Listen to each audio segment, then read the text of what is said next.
નમસ્કાર મિત્રો, હું ગોપાલ ઇટાલિયા. ગંભીરામાં જે બ્રિજ તૂટવાની ઘટના બની એના પછી ગુજરાતના ભાજપના મુખ્યમંત્રીએ જે બે જવાબદાર ભર્યું નિવેદન કર્યું કે 23 ગાળા પૈકી એક જ ગાળો તૂટ્યો છે.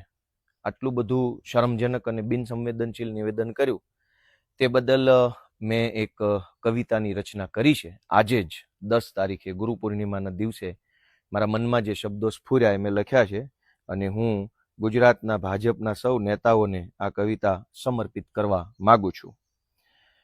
દાદા કહે છે કે પુલ નહીં, તૂટ્યો છે ફક્ત એક જ ગાળો. દાદા કહે છે કે પુલ નહીં પણ તૂટ્યો છે ફક્ત એક જ ગાળો. ભાજપની સત્તાને કોણ સમજાવે કે તૂટ્યો છે પરિવારનો આખો માળો.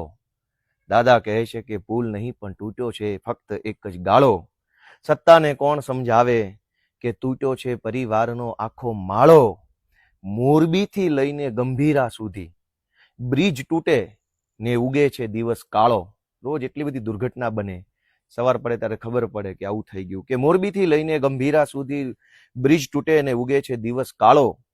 ભ્રષ્ટાચારે મૂકી છે એવી માજા કે નથી કોઈ એને રોકવા વાળો. આગળ કે હલકી ગુણવત્તા ચાલી જશે, ગમે એવું ખરાબ કામ કરો ભાજપના રાજમાં ચાલશે. હલકી ગુણવત્તા ચાલી જશે, બસ કમલમમાં આપો પાર્ટી ફંડનો ફાળો.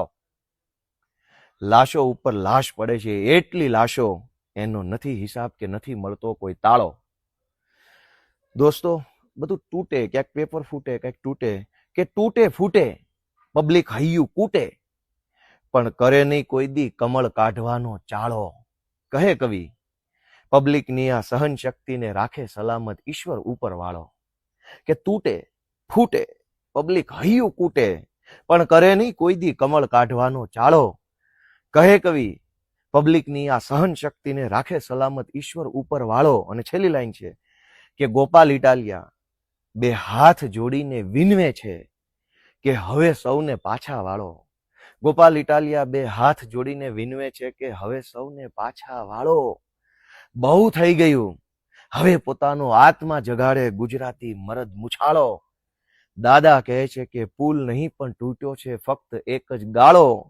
સત્તાને વળી કોણ સમજાવે કે તૂટ્યો છે પરિવારનો આખો માળો. દોસ્તો, હવે કમળ કાઢવાનો વારો આવી ગયો છે. હવે પોતાનો આત્મા જગાડે મરદ મુછાળો. એવી વિનંતી સાથે ગોપાલ ઇટાલિયાના જય જય ગરવી ગુજરાત.